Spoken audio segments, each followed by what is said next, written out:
बार बार miscarriage होने से महिला के शारीरिक ही नहीं मानसिक स्वास्थ्य पे भी बुरा प्रभाव पड़ता है और आपके मन में ये सवाल आता है कि मेरा बार बार मिसकैरेज क्यों हो रहा है और इसको रोकने के लिए मुझे क्या करना चाहिए। माय उपचार से मैं डॉक्टर अर्चना निरुला हूँ और आज हम बार बार मिसकैरेज होने के कारण और उपचार के बारे में बात करेंगे।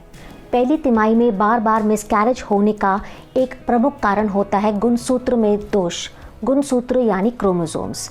महिला और पुरुष के गुणसूत्रों के मेल से भ्रूण तैयार होता है, तो अगर गुणसूत्रों में कुछ डिफेक्ट होता है तो जो भ्रूण तैयार होता है वो भी डिफेक्टिव होता है।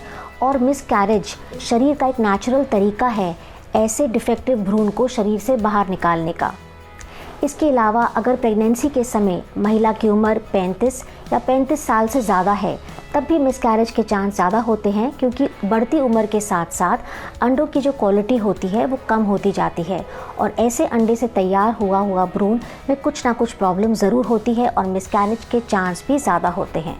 इसके अलावा हार्मोन्स के इम्बैलेंस के कारण भी मिसकैरेज होने के चांसेस ज़्यादा होते हैं। अगर आपके थायराइड हार्मोन का लेवल ज़्यादा है या आपको शुगर की परेशानी है या आपका ब्लड प्रेशर ज़्यादा है जो कंट्रोल नहीं है, तब भी मिसकैरेज हो सकता है। और यहाँ पर तो मैं ये बात भी बोलना ज़रूरी समझती हूँ कि अगर आपको प्रेगनेंसी प्लान करनी है तो पहले अपने थायराइड हार्मोन, शुगर और ब्लड प्रेशर को अच्छी तरह से कंट्रोल कर लीजिए, तभी प्रेगनेंसी प्लान करिए। थायराइड के साथ आप प्रेग्नेंट कैसे हो सकती हैं, इसके ऊपर माय उपचार का एक वीडियो है, मैं आपके साथ उसका लिंक शेयर कर देती हूँ, आप उसको ज़रूर देखिए। एक और बहुत ज़रूरी हार्मोन होता है और वो होता है प्रोजेस्टेरॉन हार्मोन। अगर महिला के ब्लड में प्रोजेस्टेरॉन हार्मोन कम रहेगा तब भी मिसकैरेज हो सकता है, क्योंकि ये एकमात्र हार्मोन है जो तैयार हुआ जो भ्रूण होता है उसको संभालता है और प्रेगनेंसी को आगे बढ़ाता है। इसके अलावा अगर प्रेगनेंसी से पहले आपको पीसीओडी की शिकायत थी तब भी काफ़ी चांस है कि आपका मिसकैरेज हो जाएगा, क्योंकि पीसीओडी के जो हार्मोन्स की गड़बड़ी होती है उसके कारण जो अंडा होता है उसकी क्वालिटी कम होती है। मिसकैरेज का कारण कई बार टॉर्च का इन्फेक्शन भी हो सकता है, यानी अगर आपको ये वायरल इन्फेक्शन होता है तो उस समय मदर को, माँ को केवल हल्का ज़ुकाम या खांसी हो सकता है, बट उस समय अगर वो महिला प्रेग्नेंट है तो कई बारी मिसकैरेज भी हो जाता है। पर इसमें घबराने वाली बात नहीं होती है, क्योंकि इसके कारण बार बार मिसकैरेज के चांस कम होते हैं, क्योंकि महिला के शरीर में इस वायरल इन्फेक्शन के लिए एंटीबॉडीज़ तैयार हो जाते हैं। अगर आपका बार बार मिसकैरेज होता है तो आप महिला और पुरुष दोनों को ही कुछ बातों का ध्यान रखना है ताकि अंडे की और शुक्राणु की क्वालिटी अच्छी हो सके। महिला को क्या करना है, महिला को ये कोशिश करनी है कि उनकी जो डाइट है उसमें हरी सब्जियों की मात्रा ज़्यादा हो, पानी ज़्यादा हो, मैदा, चीनी, चाय और कॉफ़ी ये सब उन्हें कम लेना है। इसके साथ साथ आप कुछ दवाइयाँ भी ज़रूर लीजिए।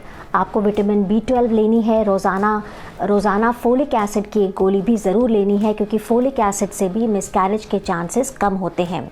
हर हफ्ते आपको एक विटामिन D की टैबलेट भी ज़रूर लेनी है। पुरुष को धूम्रपान, अल्कोहल लेना और स्ट्रेस ज़्यादा लेना और तंबाकू लेना, इन सभी को कम करना पड़ेगा, क्योंकि इससे शुक्राणु की क्वालिटी के ऊपर बुरा प्रभाव पड़ता है, गुणसूत्रों के ऊपर बुरा प्रभाव पड़ता है और मिसकैरेज के चांस ज़्यादा हो सकते हैं। अगर आपने हमारा चैनल माय उपचार सब्सक्राइब नहीं किया है तो ज़रूर करिए, बेल आइकन दबाइए ताकि हमारे चैनल द्वारा बनाए गए नए नए वीडियोस की नोटिफिकेशन आपको सबसे पहले मिले। अब हस्बैंड और वाइफ दोनों को एक चीज़ ज़रूरी लेनी है अगर उनका बार बार मिसकैरेज हो रहा है, और वो है सप्लीमेंट्स जिनमें एंटीऑक्सीडेंट्स होते हैं, जिंक होते हैं, सेलेनियम होता है। ये फर्टिश्योर के नाम से मिल सकता है, ये ओवाब्लेस मायो के नाम से मिलता है। ये दवाइयाँ हस्बैंड और वाइफ अगर दोनों ही लगातार प्रेगनेंसी प्लान करने से 3 महीने पहले लेंगे तो मिसकैरेज के चांस कम रहेंगे। जैसे मैंने आपको बताया था कि प्रोजेस्टेरॉन हार्मोन की कमी से भी बार बार मिसकैरेज हो सकता है, इसलिए जब भी आपकी प्रेगनेंसी होती है आपको तुरंत अपने डॉक्टर को बताना है, क्योंकि इस समय डॉक्टर आपको कुछ इंजेक्शन्स लगाएंगे। ये इंजेक्शन्स HCG के होते हैं और ये इंजेक्शन्स हर हफ्ते एक लगता है जब तक आपका बेबी 12 हफ्ते का ना हो जाए। ये injections Hucog 5000 international units, Fertigyn 5000 international units के नाम से मिलते हैं और जैसे मैंने बताया हर हफ्ते ये इंजेक्शन एक लगता है।